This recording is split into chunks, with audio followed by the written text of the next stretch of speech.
취업 사기의 비밀. 아서 코난 도일 단편 소설. 결혼 후 얼마 지나지 않아서 나는 패딩턴가에 있는 병원을 하나 인수했다.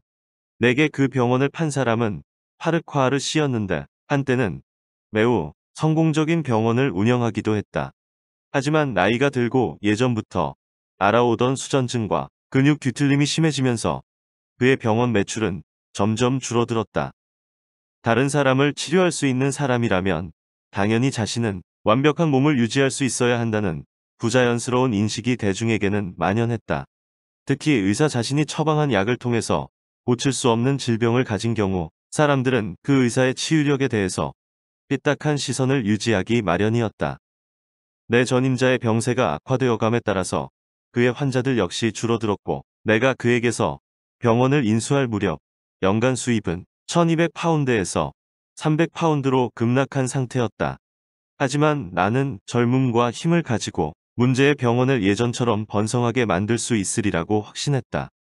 병원을 인수한 후 3개월 동안 나는 일에 집중했고 내 친구 셜록 홈즈를 거의 보지 못했다.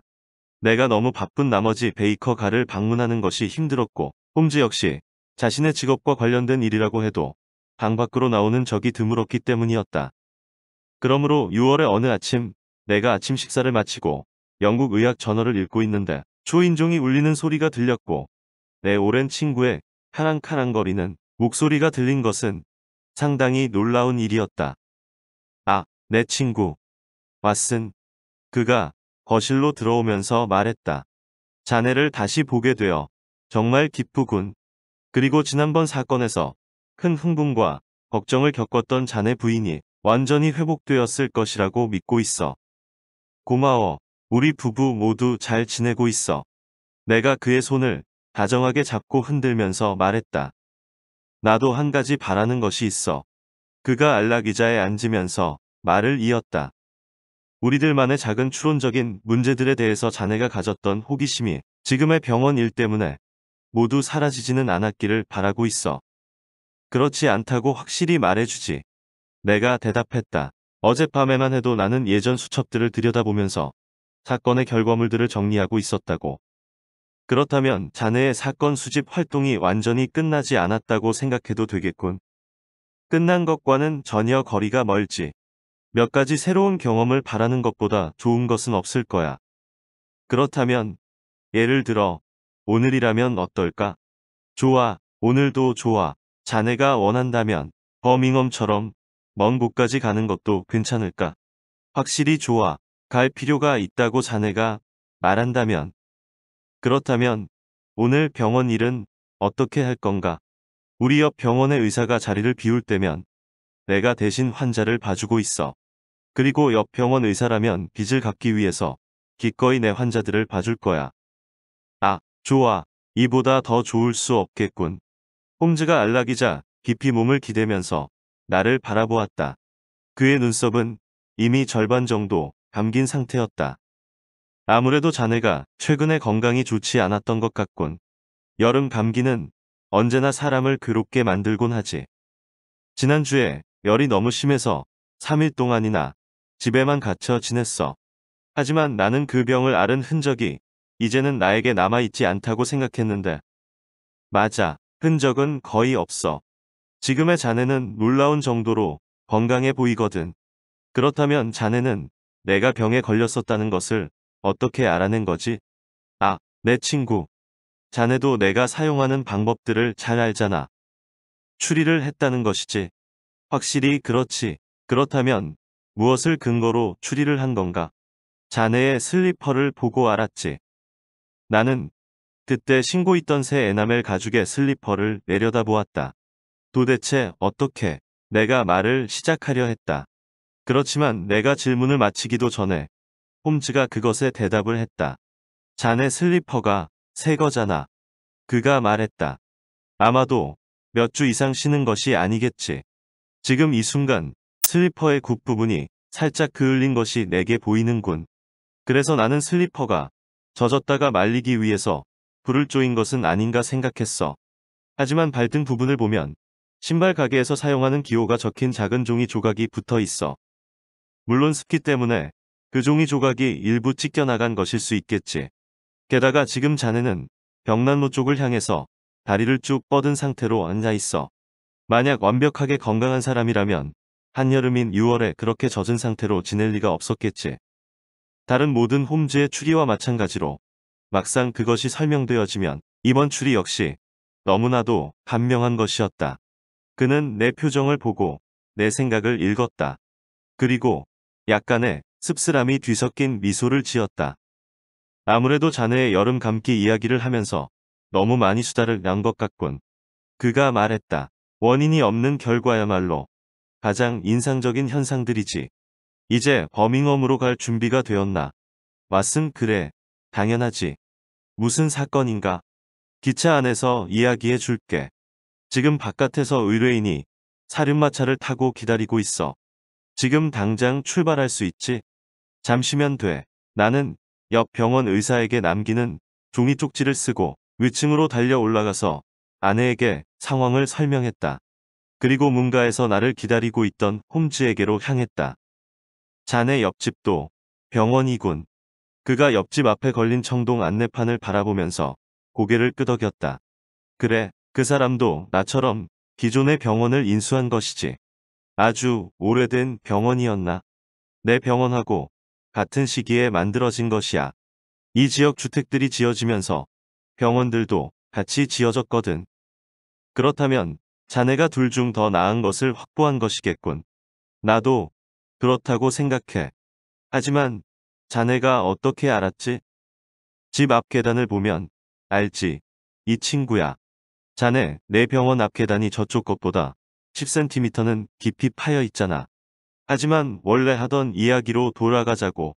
지금 마차를 타고 기다리고 있는 내 의뢰인은 폴 파이크로프트 씨야. 아, 자네. 여기 파이크로프트 씨에게 인사를 해. 마부, 이제 채찍을 휘둘러요. 지금 기차를 타기에도 시간이 빠듯하니까요. 그때 내가 바라보고 있는 사람은 육중한 몸에 생기 넘치는 표정의 젊은 남자였다. 솔직하고 담백한 얼굴에 얇고 잘 다듬어진 노란 콧수염이 돋보였다. 그는 윤기가 흐르는 작고 높은 모자와 완벽한 검정의 깔끔한 양복을 입었는데 그 덕분에 활발한 젊은 도시 남자처럼 보였다. 사람들이 런던 내기라고 부르는 유형으로 보였다. 그러나 우리가 모두 1등칸 객차에 올라탄 다음 버밍엄으로 가는 여행을 시작한 이후에야 나는 그 젊은이가 셜록 홈즈를 찾아온 이유를 알 수 있었다. 이제 우리는 줄기차게 70분을 달려가야 하지. 홈즈가 말했다. 그러니 폴 파이크로프트 씨, 이제 내 친구에게 당신이 나에게 말해줬던 그 흥미로운 경험에 대해서 말해주세요. 그리고 이번에는 가능한 한 최선을 다해서 좀 더 자세한 세부 사항들에 대해서 이야기해줘요. 그리고 나로서도 연속적으로 일어난 사건들을 다시 한번 듣는 것이 크게 도움이 될 거예요. 왓슨, 이번 사건은 나중에 뭔가가 그 안에 존재하든 아니면 아무것도 아닌 일이든 관계없이 적어도 매우 특이하고 기이한 측면들을 가지고 있어. 나에게 그렇게 생각되었으니 자네도 아마 비슷하게 생각하게 될 거야. 좋습니다. 하이크로프트 씨, 이야기를 하시죠. 저는 더 이상 방해하지 않습니다. 수수께끼 같은 우리 여행의 젊은 동행이 반짝이는 눈동자를 나에게로 돌렸다. 이 이야기에서 가장 최악인 부분은요. 그가 말했다. 내가 너무나도 당황과 혼돈에 빠진 멍청이라는 것을 스스로 드러냈다는 것이죠. 물론 결국에는 모든 것이 잘 해결될 수도 있을 거예요. 그리고 나는 아직도 달리 행동했었을 가능성이 없었다고 생각해요. 하지만 내가 체면과 재산을 잃고도 그 대가로 아무것도 얻지 못한다면 나는 여전히 스스로를 멍청하면서도 나약한 인간이라고 생각하게 될 거예요. 나는 이야기를 잘하는 편이 아니에요. 왓슨 박사님. 하지만 제가 본 관점에서 이야기를 하죠. 예전에 나는 드레퍼스 가든에 있는 콕슨 앤 우드하우스에 일자리를 가지고 있었어요. 하지만 이른 봄부터 그 회사는 베네수엘라 채권을 대거 사들이기 시작했고 아마도 여러분도 기억하겠지만 그 채권은 결국 굉장히 지저분하고 쓸모없는 것들이 되어 버렸죠. 그 이전까지 나는 그곳에서 5년 이상을 머물렀고 그래서 콕슨 씨 자신이 그 사태가 일어나기 직전 나에게 미리 경고를 해줬죠. 하지만 직원들 모두는 일자리를 잃고 헤매게 되었죠. 27명 모두가요. 나는 이곳저곳을 헤매면서 일을 찾아보려고 노력했지만, 하지만 나와 같은 날 해고된 친구들과 같은 실업자들이 너무나도 많았고, 상당히 오랜 시간 동안 우리는 쌀쌀한 겨울을 겪어야만 했어요. 콕슨 앤 우드하우스에서 일할 당시 나는 일주일에 3파운드를 받았고, 일하는 동안 약 70파운드를 저축해놨죠. 하지만 오래 시간이 지나지도 않았지만 나는 그 돈을 다 쓰고 막다른 골목에 몰리게 되었죠. 결국 나는 한계에 다다르게 되었고, 부인공 고문에 응답해서 보낼 편지에 붙일 우표나 아르바이트를 구한다는 지원서를 넣을 봉투를 살 돈도 남지 않았죠. 온갖 사무실의 계단을 오르내리느라 제 신발의 굽은 모두 닳았지만 내가 다시 일자리를 얻을 수 있을지는 불가능해 보인 상황이 닥쳐왔어요. 그때 드디어 나는 모슨 앤 윌리엄스의 결혼이 생긴 것을 알아차렸어요. 그 회사는 롬바르드 가에서 가장 큰 증권 회사예요. 추측하건대 여러분은 주식시장이나 증권 업계에 대해서 잘 알고 있는 것 같지는 않군요. 여하튼 그 회사는 런던에서 가장 규모가 크고 부유한 증권 회사라고 할 수 있어요. 그 회사의 구인 공고에 대한 지원은 오직 편지로만 가능했어요. 그래서 나는 추천장과 지원서를 보냈어요. 하지만 일자리를 얻을 수 있을 것이라는 기대는 하지 않았죠. 그런데 내 지원서에 대한 회신이 도착했는데 돌아오는 월요일 바로 출근을 해서 업무를 수행할 수 있냐고 묻는 내용이었어요. 물론 내 외모가 만족스러운 수준이어야 한다는 전제는 있었죠. 도대체 어떻게 그런 입사 제안이 오게 된 것인지 설명할 수 있는 사람은 없었죠. 어떤 사람들 말로는 그곳의 인사 책임자가 지원 서더미 속에 손을 집어넣고 처음 걸리는 것을 뽑는다고 말하기도 하죠. 어쨌든 나에게는 대단한 기회가 주어진 것이었죠. 즐겁다는 말로는 표현할 수 없는 흥분을 느꼈죠. 급여는 지난번보다 일주일에 1파운드가 인상되었지만 내가 해야 할 일은 콕슨 앤 우드하우스에서 하던 업무와 크게 다르지 않았어요. 그리고 이제 내가 겪은 일 중에서 가장 이상한 부분이 발생했어요. 나는 햄프스테드 로 근처에 있는 하숙집에 머물고 있었어요.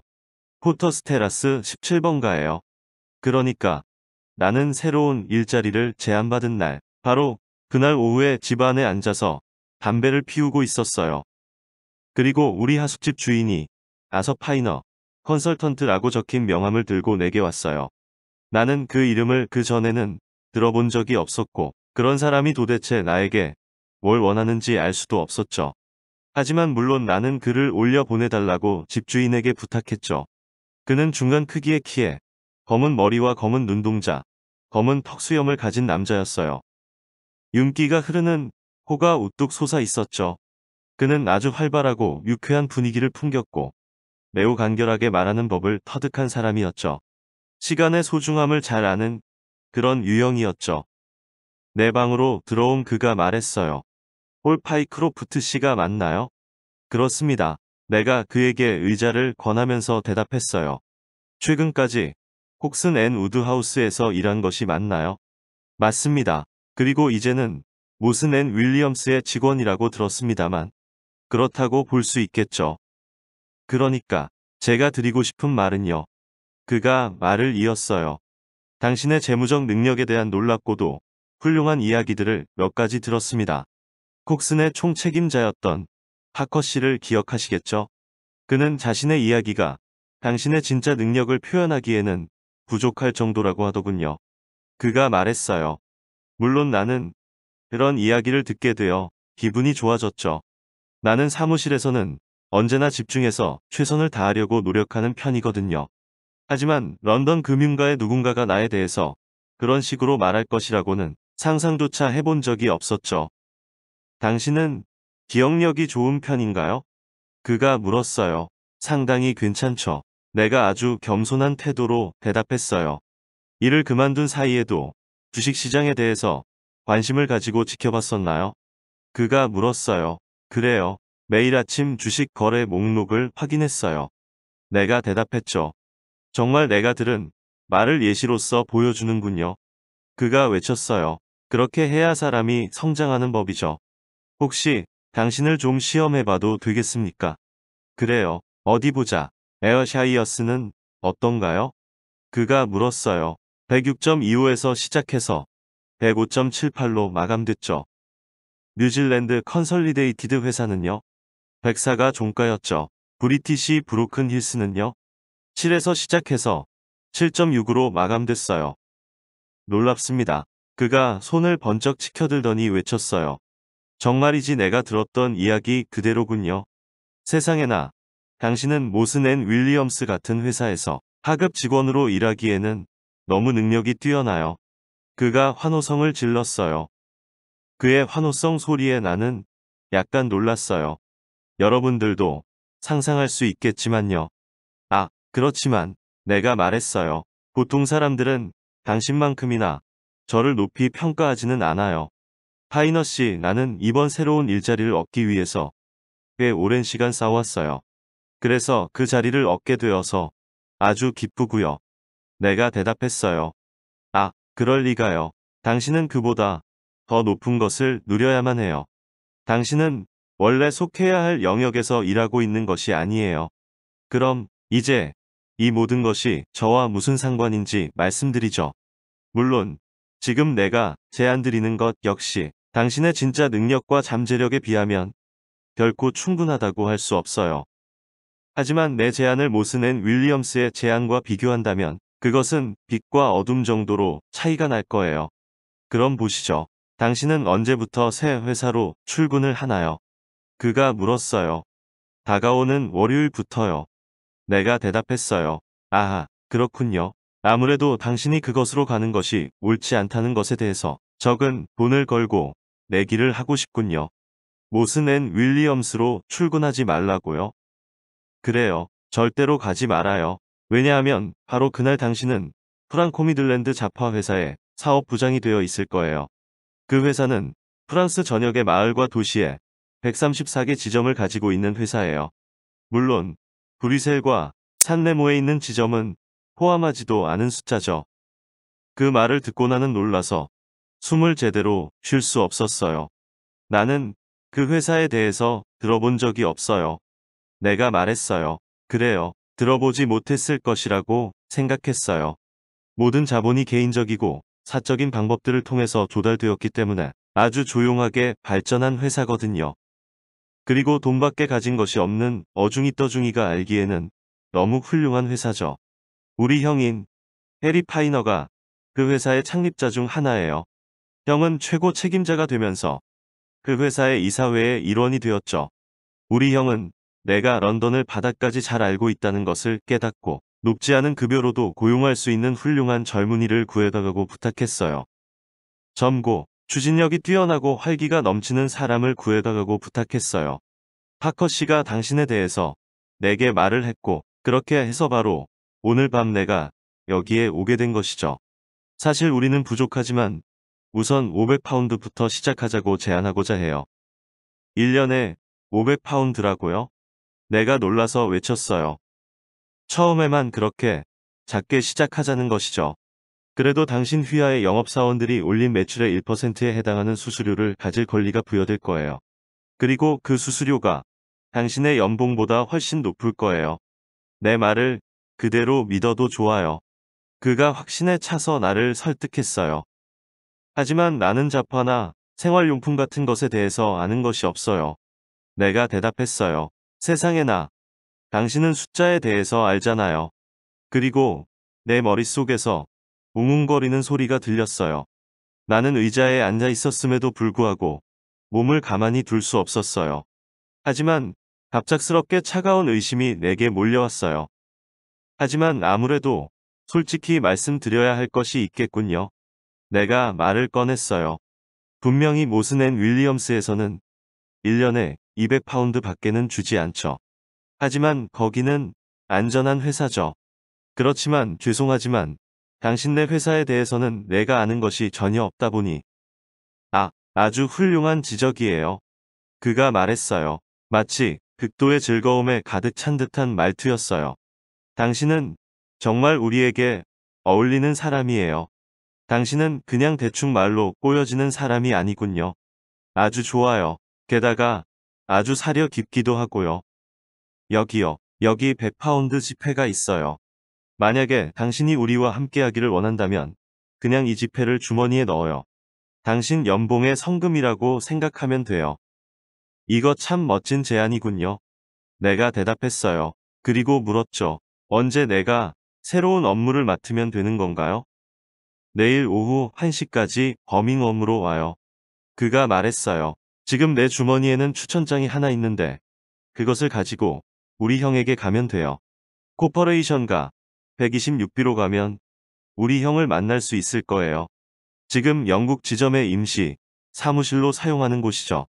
물론 우리 형이 당신의 채용을 최종 확정할 거예요. 우리끼리 얘기지만 당신은 아무 문제 없을 거예요. 정말 내 고마움을 어떻게 표현해야 할지 모르겠군요. 파이너 씨. 내가 말했어요. 그런 생각할 필요 전혀 없어요.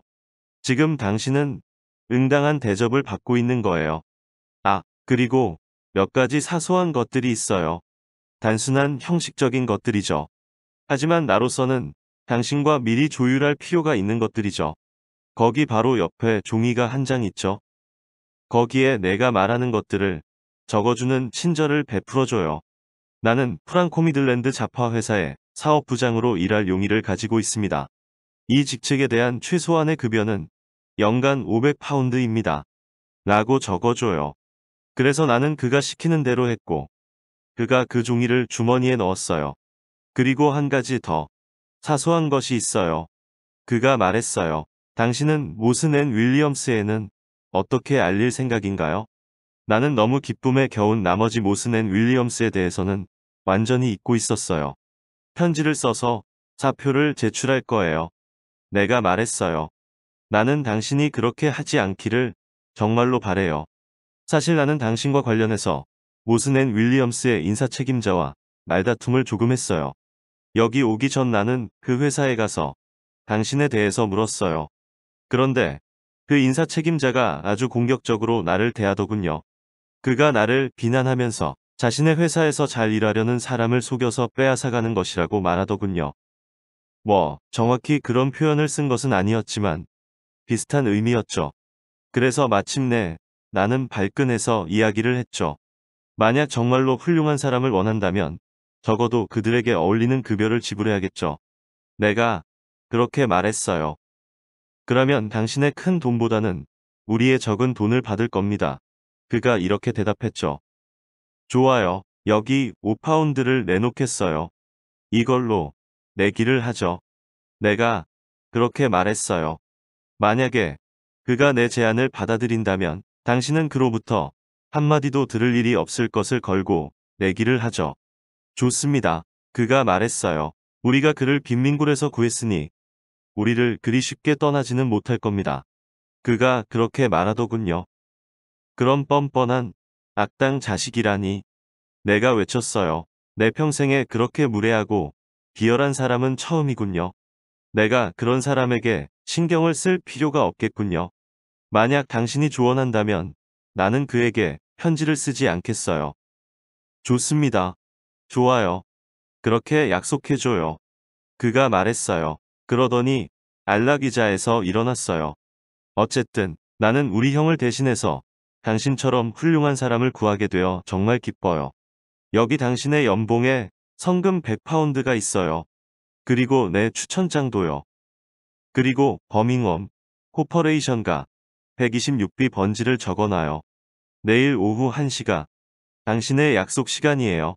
그리고 당신이 응당히 받아야 할 큰 성공을 하기를 기원할게요. 지금까지 이야기한 것들이 내가 기억하는 한 그와 내가 나눈 대화의 전부예요. 왓슨 박사님, 당신도 상상할 수 있을 거예요. 이 특별하고 놀라운 은총 같은 행운의 기회에 내가 얼마나 흥분했는지 상상하겠죠. 나는 그 갑작스러운 행운과 앞으로 벌 돈에 대해서 생각하면서 거의 새벽까지 잠을 자지 못했어요. 다음날 나는 기차를 타고 버밍엄으로 갔어요. 약속 시간보다 훨씬 일찍 도착했죠. 나는 뉴스트리트 가에 있는 호텔에 짐을 맡기고 나에게 주어진 주소로 갔어요. 그곳에 도착했을 때는 원래 약속된 시각보다 15분 정도 빠른 시각이었죠. 하지만 나는 크게 문제가 될 것은 없다고 생각했어요. 126B 번지는 두 개의 커다란 상점 사이 골목을 가리키는 주소였어요. 그 안으로 들어가자 나선형의 돌 계단이 있었고 바로 그 앞에는 많은 회사나 전문가들이 사용하는 사무실들이 모인 건물이 있었어요. 벽 아래쪽에는 그곳에 있는 회사와 거주자들의 이름들이 적혀 있었는데 프랑코 미들랜드 자파 회사라는 이름은 없었어요. 그래서 그 주변을 걸어다니면서 그 모든 것이 정교한 속임수가 아니었나 생각하면서 거세게 뛰는 심장을 달래고 있었죠. 그런데 어떤 남자가 내게 다가오더니 내게 아는 체 했어요. 그 남자는 그 전날 밤 봤던 남자와 아주 비슷하게 생긴 사람이었어요. 비슷한 몸집과 목소리를 가졌죠. 하지만 그는 좀 더 말끔하게 면도를 하고 있었고 밝은색 머리카락을 가지고 있었어요. 당신이 홀 파이크로프트 씨인가요? 그가 물었어요. 야, 그래요. 내가 대답했어요. 아, 그렇군요. 나는 당신을 기다리고 있었습니다. 하지만 당신은 원래 약속 시간보다 조금 일찍 왔군요. 오늘 아침 우리 동생한테서 당신에 대한 연락을 받았어요. 당신 칭찬으로 이루어진 노래를 아주 크게 부르더군요. 그가 말했어요. 당신이 이렇게 오기 전까지 당신네 회사 사무실을 찾고 있었습니다. 내가 대답했어요. 아, 아직 표지판에 우리 회사 이름이 적혀 있지 않아요. 왜냐하면 겨우 지난주에 여기에 임시 사무실을 구했거든요. 저하고 함께 사무실로 가시죠. 그리고 원래 하려던 사업 이야기를 하도록 하시죠. 나는 그를 따라서 위로 올라갔는데 우리가 도착한 곳은 지붕 바로 아래층이었고 천장이 아주 높은 공간이었어요. 먼지가 쌓인 몇 개의 빈 방이 있었는데 카펫이나 커튼, 가구 같은 것이 하나도 없었죠. 그가 나를 그 안으로 안내했죠. 나는 반짝이는 탁자와 줄 지어 앉아있는 직원들 같은 것들을 상상하고 있었죠. 그런 것이 나에게는 익숙한 풍경이었으니까요. 거의 확실하게 말할 수 있는 것은 내가 그 방 안 가구들을 정말로 뚫어져라 쳐다봤다는 것이에요. 두 개의 작은 의자와 한 개의 작은 탁자, 한 개의 선반, 한 개의 쓰레기통이 전부였거든요. 너무 상심하지 말아요. 파이크로프트 씨. 나를 안내한 사람이 말했어요. 그도 내 얼굴이 일그러지는 것을 본 거겠죠. 로마는 하루아침에 이루어진 것이 아니죠. 우리 뒤에는 엄청난 양의 현금이 쌓여 있어요. 물론 그럼에도 불구하고 우리는 아직 사무실 정리조차 제대로 마치지 못했죠. 이쪽으로 앉으세요. 그리고 당신이 가져온 추천장을 보여주세요. 나는 그에게 어제 받은 추천장을 건넸고 그는 아주 주의 깊게 그것을 읽었어요. 아무래도 당신이 저희 동생 아서에게 아주 강렬한 인상을 남긴 것이 분명하군요. 그가 말했어요. 내가 알기로는 동생은 아주 까다로운 심판관이죠. 그는 런던을 걸고 맹세를 하죠. 나는 버밍엄을 걸고 맹세를 하지만요. 하지만 이번에는 나도 그의 조언을 따라야 할 것 같군요. 이제 당신이 완전히 우리와 함께하게 되었다고 생각해도 좋습니다. 그가 진지한 태도로 말했어요. 아, 그럼 내가 해야 할 일은 뭔가요? 내가 물었어요. 궁극적으론 당신은 파리에 있는 거대한 물류 창고를 운영하게 될 겁니다. 그곳은 대량의 영국산 식기와 잡화들을 보관하고 있다가 프랑스에 있는 134개 판매점과 유통상으로 보내는 역할을 합니다. 전체 구매 계획이 일주일 후에는 완료될 예정이에요. 그 사이 당신은 여기 버밍엄 사무실에서 근무를 하도록 하세요. 무슨 일을 하면 되겠습니까? 내가 물었어요. 대답 대신 그가 서랍장에서 커다란 붉은 책을 꺼냈어요. 이것은 파리에 있는 주요한 상점과 유통상, 그리고 그곳에 소속된 사람들의 목록입니다. 이름 옆에 업종이 기재되어 있어요. 이제 이것을 집으로 가져가서 잡화와 식기를 다루는 유통상들의 이름에 별도로 표시를 해줘요. 주소에도 표시를 해야 합니다. 그렇게 정리된 목록이 나에게는 커다란 도움이 될 겁니다. 당연히 분류된 목록이 따로 있겠죠? 내가 물었어요. 신뢰할 수 있는 목록은 없어요. 우리 영국과는 체계가 다르거든요. 지금 이 책에 있는 것들에 집중해줘요. 그리고 월요일 12시까지 정리된 목록을 나에게 전달해줘요. 파이크로프트 씨, 당신이 계속해서 열정과 능력을 보여준다면 이 회사가 잘 어울리는 곳이라는 것을 알게 될 겁니다. 나는 그 커다란 책을 가지고 호텔로 돌아갔어요. 내 가슴 속에서는 여러 가지 서로 상반되는 감정들이 떠올랐어요. 나는 새로운 일자리를 확실히 얻었고 주머니에는 100파운드를 가지고 있었죠. 하지만 반면에 사무실의 모습과 건물 벽에 이름이 적혀 있지 않은 것, 그리고 다른 것들을 생각해 본다면 나의 새로운 고용주가 다른 사업가들에게 좋은 인상을 줄 수 없다는 것은 당연하게 느껴졌죠.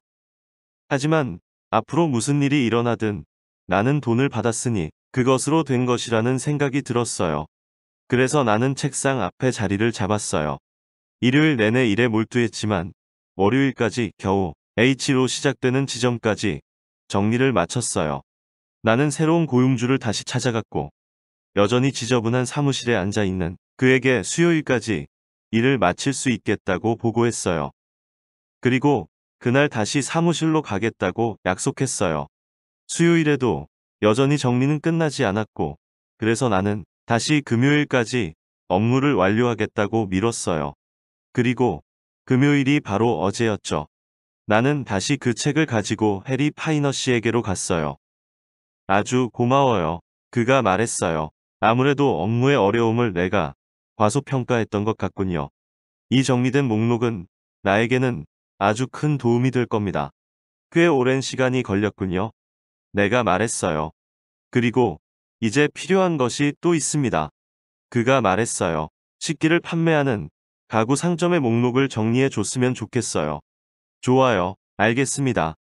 그리고 당신은 내일 아침 7시에 다시 사무실로 와요. 그리고 업무 진척 상황이 어떤지 나에게 보고해줘요. 하지만 너무 과로는 하지 말아요. 고된 일을 한 다음 저녁마다 술집이나 음악당에서 몇 시간을 보낸다면 도움이 될 거예요. 그가 그 말을 하면서 웃음을 터뜨렸어요. 그런데 그의 입 안 왼쪽 두 번째 이가 금으로 채워진 것이 보였는데 그것 때문에 나는 충격을 받았어요. 셜록 홈즈가 흥분과 즐거움에 차서 두 손을 마주 비볐다. 나는 놀라움에 찬 눈길로 의뢰인을 바라보았다. 당신도 많이 놀라신 것 같군요. 왓슨 박사님. 하지만 설명을 드리죠. 그가 말했다. 내가 런던에서 그 동생이라는 사람과 이야기를 할 때 그가 모슨앤 윌리엄스로 가지 말라고 나를 설득하면서 웃음을 터뜨린 적이 있었어요. 그때 나는 우연히 그의 입안을 보게 되었는데 그 역시 바로 동일한 방식으로 채운 금리를 가지고 있었거든요. 아시겠지만 금이 반짝이는 것이 내 시선을 사로잡았거든요. 그것과 다른 목소리와 외모를 종합해서 생각해보면 모든 것이 똑같았어요. 런던에서 만난 사람과 다른 점은 면도기나 가발을 통해서 변형될 수 있는 부분뿐이었죠. 그래서 두 사람이 같은 사람이라는 것은 의심의 대상조차 아니었죠. 물론 형제가 서로 비슷하게 생겼을 수는 있어요. 하지만 형과 동생이 같은 자리에 같은 방식으로 금으로 채운 일을 가질 수는 없죠. 그가 나에게 인사를 하면서 나를 밖으로 내보냈지만 나는 거리에 서서 세상이 위아래로 뒤집혔는지 아닌지 알지 못할 정도로 당황한 상태였어요. 호텔로 돌아가서 나는 차가운 물에 머리를 담그고 제대로 생각을 정리하려고 노력했어요. 무슨 이유로 그는 나를 런던에서 버밍엄으로 보낸 것이었을까? 무슨 이유로 그는 나보다 거기에 먼저 도착했을까? 그리고 무슨 이유로 그는 자신에게 보내는 추천장을 썼을까? 그 모든 것을 생각해봤지만 나에게는 너무 어려운 문제였어요. 말이 되는 설명을 하는 것이 불가능했어요. 그리고 갑자기 생각이 났어요. 나에게는 어둠 속 문제처럼 보이는 것도 셜록 홈즈 씨에게는 햇빛 속 문제처럼 보일 수도 있겠다는 생각이 들었던 거예요. 그래서 나는 야간 열차를 타고 런던으로 돌아왔고 오늘 아침 홈즈 씨를 만났어요. 그리고 이제 우리는 이렇게 버밍엄으로 같이 돌아가는 중인 거죠. 전직 증권회사 직원이 자신의 놀라운 경험을 모두 말한 후에도 여운처럼 침묵이 흘렀다. 몇 분 후 셜록 홈즈가 나에게 곁눈질을 했다. 그리고 자신의 의자의 등받이에 몸을 기대면서 즐거우면서도 심각한 표정을 지었다. 마치 소믈리에가 오랜 시간 기대해왔던 와인을 처음으로 한 모금 마신 듯한 표정이었다. 상당히 훌륭해. 왓슨, 안 그런가? 그가 말했다. 정말로 나를 즐겁게 만드는 몇 가지 사항들이 있어. 이제 잠시 후 프랑코 미들랜드 자파 회사의 임시 사무실을 방문해서 와서 해리 파이너 씨와 대화를 나누는 것이 우리 모두에게 매우 흥미로운 경험이 될 것이라는 점에 있어서 자네도 동의하겠지. 하지만 구체적으로 어떻게 대화를 나누겠다는 건가? 내가 물었다. 아주 쉽습니다. 폴 파이크로프트가 회활하게 대답했다. 당신들은 내 친구들인데 두 명 모두 현재 일자리를 찾고 있어요. 그러니 내가 새로 근무하게 된 회사의 책임자에게 당신 둘을 데려가는 것보다 자연스러운 일이 어디에 있겠어요? 맞아요. 아주 당연한 이야기죠. 홈즈가 대답했다. 나는 그 신사분을 직접 보고 싶어. 그가 벌이는 작은 놀이에서 내가 뭔가 건질 것이 없나 보고 싶은 것이지. 이봐, 친구. 자네의 직업을 가치 있게 만드는 특징이나 능력이 어떤 것이지? 아니라면 그냥 그가 손톱을 입에 가져가 물어뜯으면서 창밖을 바라보기 시작했다. 그 이후 우리는 뉴스트리트 가에 도착할 때까지 다른 말을 들을 수 없었다. 오후 7시 우리 세 명은 코퍼레이션 가를 따라서 걷고 있었다. 목적지는 그 회사의 임시 사무실이었다. 정해진 약속 시간 전에 거기를 가봐야 아무 소용 없을 거예요. 우리 의뢰인이 말했다. 그가 나를 보는 경우에만 사무실에 온다는 것이 확실하거든요. 그가 들어오기 직전까지는 그 사무실이 텅 비어 있다는 것을 알 수 있었어요. 그것이 암시하는 바가 크군요. 홈즈가 의뢰인의 추리를 평가하듯 말했다. 세상에나. 내가 아까 말한 대로 일이 벌어지는군요. 의뢰인이 외쳤다. 저기 우리 앞에서 그가 걷고 있어요. 그가 가리키는 곳을 보자 도로 건너편에서 바쁘게 걷고 있는 사람이 보였다. 약간 작은 몸집에 검은 옷을 잘 차려입은 남자였다. 우리가 그를 지켜보는 동안 저녁 신문의 최신판을 사라고 소리치고 있는 소년이 나타났고 그가 소년에게 다가갔다. 소년은 개인마차와 합승마차들 사이를 뛰어다니는 중이었다. 그가 신문 하나를 소년에게서 샀다. 그리고 손에 신문을 끼고 바로 앞 건물의 현관문 사이로 사라졌다. 저기 그가 가고 있어요. 폴 파이크로프트가 외쳤다. 그가 들어간 곳이 바로 그 회사의 사무실이에요. 나를 따라와요. 내가 최대한 빨리 여러분을 그에게 소개하겠어요. 그의 뒤를 따라서 우리가 5개 층을 올라갔다. 꼭대기 층에는 절반 정도 열린 문이 있었는데 우리 의뢰인이 그 문을 두드렸다. 목소리가 들리더니 안으로 들어오라고 말했다. 우리가 들어선 곳은 이전에 홀 파이크로프트가 묘사했던 것과 같은 지저분하고 가구 등이 전혀 없는 낯선 방이었다. 단 하나만 있는 탁자 앞에 한 남자가 앉아 있었는데 그는 아까 우리가 거리에서 봤던 사람이었다. 그의 앞에는 저녁 신문이 펼쳐져 있었고 그것을 바라보고 있던 그가 우리를 올려다보았다. 그 순간 내 눈에 들어온 얼굴에는 평생 처음 보는 슬픔이 아니 슬픔 이상의 감정이 녹아 있었다. 아니 그 감정은 아주 극소수의 사람만이 일생에 단 한 번 겪을까 말까 한 수준의 공포 같은 것이었다. 그의 눈썹이 식은땀에 젖어 반짝였고 그의 뺨에는 음침한 기운이 흘러서 죽은 생선의 배처럼 창백했다. 그의 눈이 커다랗게 뜨인 채 우리를 바라보았다. 그는 마치 자신의 새로운 직원을 처음 보았다는 듯한 눈빛으로 바라보고 있었다. 그리고 우리 의뢰인의 얼굴 위에 떠오른 충격과 놀라움에 비추어 생각해볼 때 그의 고용인의 모습과 표정이 평소와는 매우 다르다는 것을 알 수 있었다. 많이 아파 보이시는군요. 파이너 씨. 새로운 직원이 외쳤다. 그래요. 몸이 별로 좋지 않군요. 상대방이 대답했다. 그러면서 그는 몸과 마음을 진정시키려는 시도를 하는 모습을 보였다.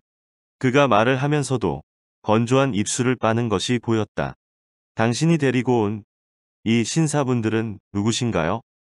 한 분은 버몬드시에서 온 해리스 씨이고요. 다른 한 분은 바로 여기 출신인 프라이스 씨입니다. 우리의 의뢰인이 아주 자연스럽게 우리를 소개했다. 이 분들은 모두 제가 오랫동안 알아왔던 친구들이고 아주 많은 경력을 가지고 있어요. 하지만 최근 잠깐 동안 일자리를 구하지 못하고 있죠. 아마도 당신께서 우리 회사에 빈자리가 있는지 찾아봐 주실 것이라고 기대하고서 여기에 온 것이죠. 아, 굉장히 가능성이 높은 이야기죠. 좋아요. 아주 좋아요. 파이너 씨가 아주 음침한 미소를 지으면서 외쳤다. 그래요. 우리 회사에서 당신 두 분을 위해서 뭔가 해드릴 것이 있으리라고 확신합니다. 당신의 특기라든가 주된 업무 분야는 뭔가요? 해리스 씨? 나는 회계사입니다. 홈즈가 말했다. 아, 좋아요. 우리는 그런 종류의 능력이 필요하게 될 것이 확실하죠. 그럼 당신은요? 프라이스 씨, 사무직이죠. 내가 대답했다. 당신 두 분을 위한 자리를 우리 회사가 마련하기를 바라마지 않습니다. 우리가 어떤 결론에 도달하게 되면 바로 당신들께 알려드릴게요. 이제 슬슬 자리를 정리해 주시기를 부탁드립니다. 그래요. 제발 당장 나를 좀 혼자 있게 해달라고요. 마지막 말들은 그의 입에서부터 갑작스럽게 튀어나왔다. 마치 그가 지금까지 스스로에 대해서 억지로 강요하고 있던 자제심이 갑자기 그리고 완벽하게 산산조각 나버린 것 같은 느낌이었다. 홈즈와 나는 서로 눈길을 교환했다. 그리고 폴 파이크로프트가 탁자 쪽으로 한 발짝 다가갔다. 혹시 잊으신 것 같은데요. 파이너 씨, 내가 지금 여기에 온 것은 당신에게서 지시를 받을 것이 있기 때문이에요. 그가 말했다. 맞아요. 파이크로프트 씨. 확실히 그렇죠. 상대방이 좀 더 평온해진 말투로 말했다. 여기에서 잠시만 기다려주세요. 그리고 당신 친구분들이 여기에서 같이 기다리지 말아야 할 이유 같은 것은 없겠죠. 당신이 조금만 인내심을 발휘해 준다면 3분 후에 당신과 일에 대한 이야기를 다시 시작하겠어요. 그가 굉장히 예의 바른 몸가짐으로 자리에서 일어났다. 그리고 우리에게 정중하게 허리를 숙여 인사한 후 가장 끝에 있는 방에 달린 문을 통해서 나갔다. 그는 방문을 닫는 것을 잊지 않았다. 이제 뭘까? 홈즈가 속삭였다.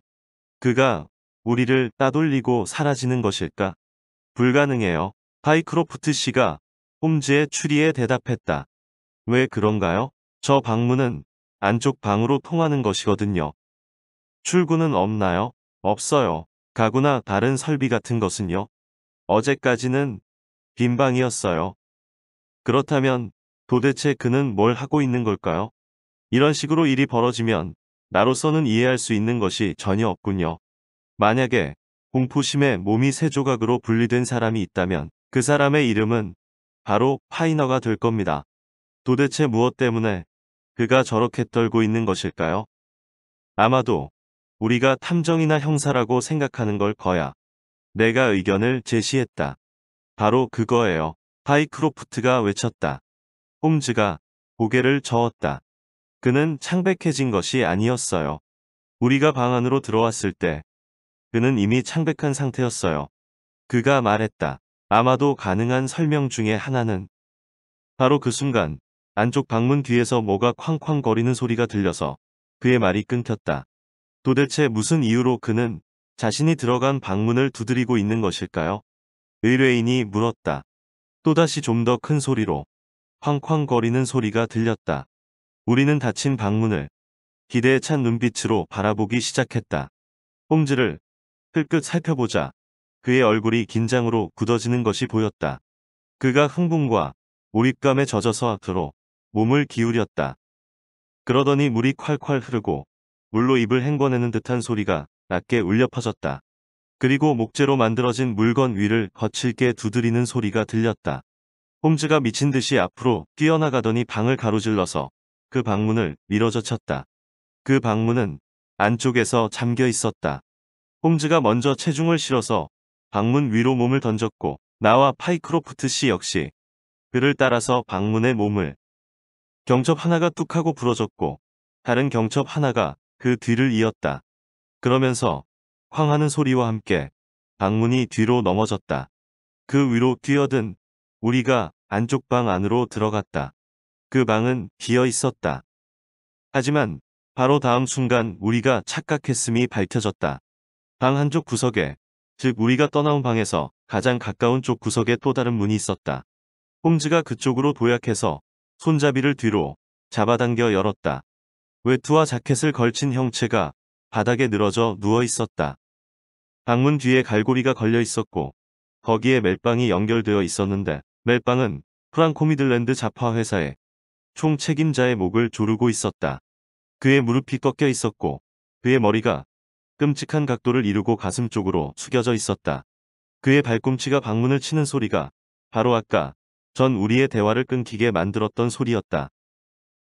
그 순간 나는 그의 허리를 잡아 부축했고 홈즈와 파이크로프트가 멜빵을 풀었다.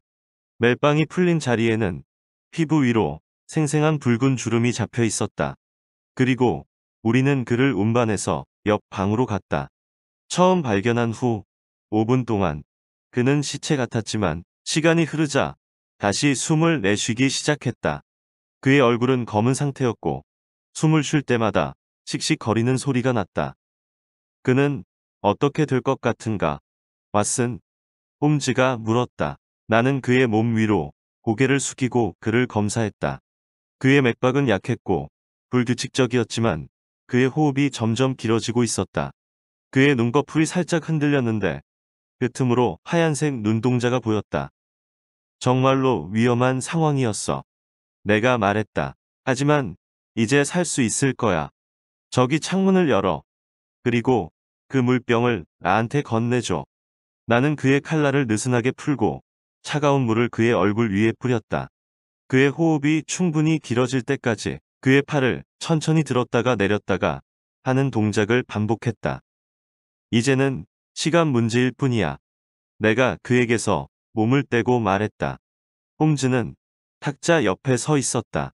그는 바지 주머니에 손을 깊숙이 집어넣고 턱을 가슴에 대고 있었다. 아무래도 이제 경찰을 불러야 할 것 같아. 그가 말했다.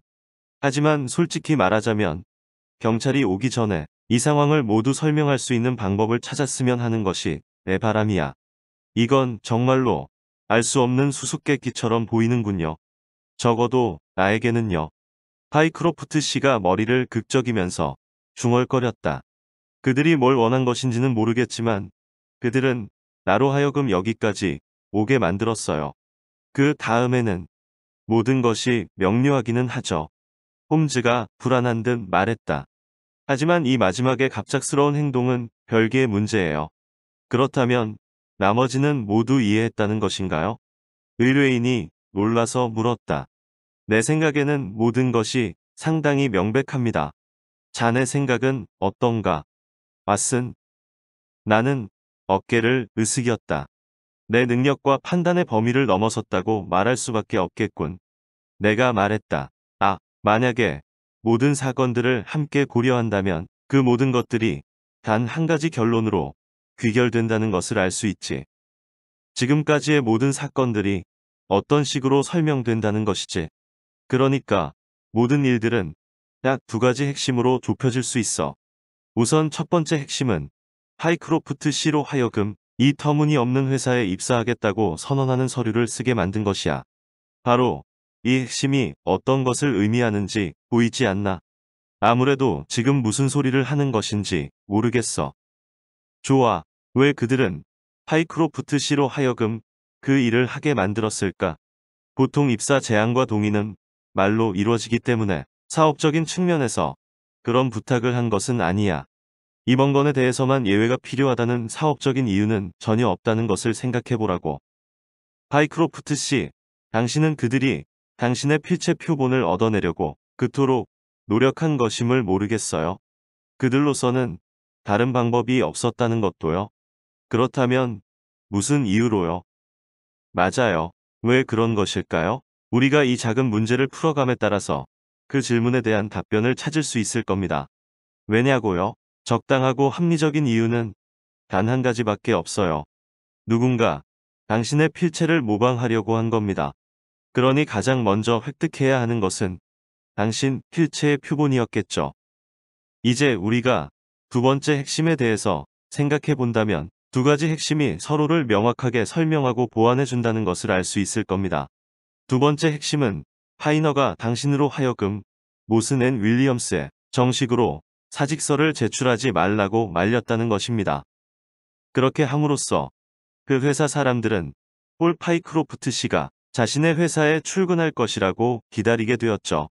누군가 월요일 아침에 그 회사에 출근을 한다고 해도 그 회사 사람들은 진짜 홀파이크로프트가 누구인지 모른다는 것도 중요하죠. 아, 세상에나. 우리의 의뢰인이 탄성을 터뜨렸다. 나는 정말 눈먼 멍청이 짓을 해온 것이군요. 이제 당신의 필체가 왜 문제가 되는지 알 수 있을 겁니다. 한번 가정해 보죠.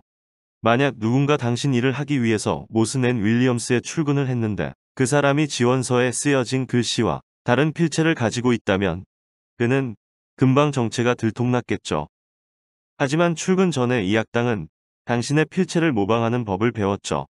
그러니 그의 일자리는 안전해진 것이고요. 아마도 내 생각에는 그 회사 사람들 중 그 누구도 당신을 직접적으로 본 사람은 없을 겁니다. 안 그런가요? 한 명도 나를 본 적은 없어요. 폴 파이크로프트 씨가 으르렁거리듯 말했다. 그래요. 바로 그래요. 물론 당신이 바로 이런 추리를 하지 못하도록 막는 것은 아주 중요했어요. 그리고 그 회사 사람 또는 당신을 잘 아는 사람이 당신에게 연락해서 모슨 앤 윌리엄스에서 당신을 사칭하는 사람이 일하고 있다는 것을 알려주는 사태가 일어나지 않도록 막는 것 역시 중요했어요. 따라서 그들은 당신에게 상당히 큰 금액의 성금을 주고 여기 버밍엄의 미들랜드 회사로 오게 만든 것입니다. 그리고 당신에게 적당한 양의 일거리를 주고서 당신이 런던으로 돌아가지 못하도록 막았고요. 왜냐하면 당신이 런던에 있게 되면 그들의 비열한 속임수가 들통날 가능성이 높아지니까요. 이제 모든 사건들이 아주 명료하다는 것을 알 수 있을 겁니다. 하지만 무슨 이유로 여기 누운 사람은 자신의 동생인 척 나를 속인 것이죠. 그것 역시 상당히 명료하죠. 이번 일을 꾸민 것은 두 사람이라는 것이 분명해요. 다른 한 명은 지금 모슨 앤 윌리엄스에서 당신 역할을 하고 있을 거고요. 그리고 당신을 상대한 사람은 이 음모의 세 번째 사람을 끌어들이지 않고는 당신이 납득할 수 있는 고용주를 찾는다는 것이 불가능하다는 것을 깨달은 것이죠. 물론 그로서는 정말로 다른 사람을 끌어들인다는 것은 있을 수 없는 일이었겠죠. 그래서 그는 최선을 다해서 자신의 외모를 바꾼 다음 당신이 확실히 알아차릴 만한 유사한 부분은 모두 가족 사이에 닮은 것이라고 간주되기를 바란 것이죠. 하지만 금으로 채운 치아라는 행운의 우연 덕분에 당신이 그를 의심하게 되는 마음이 생긴 것이고요. 폴 파이크로프트 씨가 주먹을 쥐고서 허공에 대고 흔들었다. 세상에나, 그가 외쳤다. 그렇다면 내가 이런 사기에 걸려서 여기에서 바보짓을 하는 동안에 나를 가장한 홀 파이크로프트는 모슨 앤 윌리엄스에서 뭘 하고 있었을까요? 이제 우리는 뭘 해야 하는 건가요? 홈즈 씨, 지금 내가 뭘 해야 할지 알려주세요. 지금 당장 모슨 앤 윌리엄스에 연락을 해야 합니다. 그 회사는 토요일에는 12시에 업무를 끝내요. 아니에요. 그런 대형 증권 회사라면 문직이라든가 비서 같은 사람들이 언제나. 맞아요. 그 회사에서 보관하고 있는 비싼 채권을 보호하기 위해서 24시간 근무하는 경비원이 있어요. 그런 보안 대책에 대해서 금융가 사람들이 이야기하는 것을 들은 적이 있어요. 좋습니다. 그러면 우리는 그 경비원에게 정보를 보내야 합니다. 모든 것이 괜찮은지, 그리고 당신 이름으로 근무 중인 직원이 있는지 확인해 달라고 해야죠. 이제 모든 것이 명료해졌습니다. 하지만 아직도 명료하지 않은 것이 하나 남아있죠. 바로 우리 눈앞에 누워있는 이 사람 말입니다. 도대체 왜 이 악당은 우리 앞에서 안쪽 방으로 도망쳐 들어온 다음 스스로 목을 맨 것일까요? 신문이지. 우리 뒤쪽에서 갈라진 목소리가 들렸다. 그 남자가 몸을 일으켜 앉아 있었다. 여전히 창백하고 무시무시한 모습이었지만 이성이 조금 돌아온 듯 그의 눈동자가 빛났다. 그리고 그가 손을 들어서 목 주위에 남아있는 붉은 띠를 매만졌다. 신문. 그렇군. 신문이야. 셜록 홈즈가 흥분으로 발작하듯 소리 질렀다. 정말 멍청하군. 나란 사람은 이번 대화에 너무나도 집중한 나머지 신문에 대한 생각은 머릿속으로 들어오지도 못했어. 그래, 비밀은 바로 저기에 있겠지. 그가 신문을 탁자 위에 펼치더니 읽기 시작했다. 잠시 후 그의 입술 사이로 승리의 함성이 터져나왔다. 여길 봐. 왓슨. 그가 나를 손짓으로 부르며 외쳤다. 이건 런던에서 발행된 신문이야. 이브닝 스탠다드의 저녁판의 초판이라고. 여기 우리가 찾던 것이 있어. 신문의 첫머리를 봐. 런던에서 중대 범죄 발생. 모슨 앤 윌리엄스에서 살인사건 발생. 거대한 규모의 강도 시도가 있었으나 범인을 체포함. 바로 이거야. 왓슨. 여기 있는 모든 사람들이 이 기사를 기다려왔던 거야. 그러니 친절함을 베풀어서 큰 소리로 읽어줘. 아주 크게. 신문에 게재된 지면의 크기를 보면 런던에서 매우 중요한 사건이 발생한 듯 했다. 내가 그 기사를 큰 소리로 읽었다. 거대한 규모의 강도 시도가 발생하였으나 그 시도는 한 사람의 죽음과 범인의 체포로 귀결되었다. 오늘 오후 런던에서 발생한 사건이다. 최근부터 유명한 금융회사인 모슨 앤 윌리엄스에서는 상당한 양의 채권을 보관하고 있었다. 모두 합치면 최대한 100만 스털링이 넘는 가치의 채권들이 엄중하게 보관되고 있었다. 따라서 부보관 업무를 담당하게 된 모슨 앤 윌리엄스의 고위 임원은 사안의 막중함을 인식하고 가장 최신형의 금고를 다수 구매하여 거기에 채권을 보관했다. 또한 회사 건물에는 무장한 경비원들이 낮과 밤을 가리지 않고 근무하기 시작했다. 알려진 바에 따르면 지난 조홀 파이크로프트라는 직원이 그 회사에 입사했다. 하지만 나중에 밝혀진 바에 따르면 그 신규 직원의 정체는 베딩턴이라는 유명한 절도범이자 금고털이었다. 보통 공범 역할을 하는 베딩턴의 형은 5년간의 교도소 생활을 마치고 최근 석방된 것으로 알려져 있다.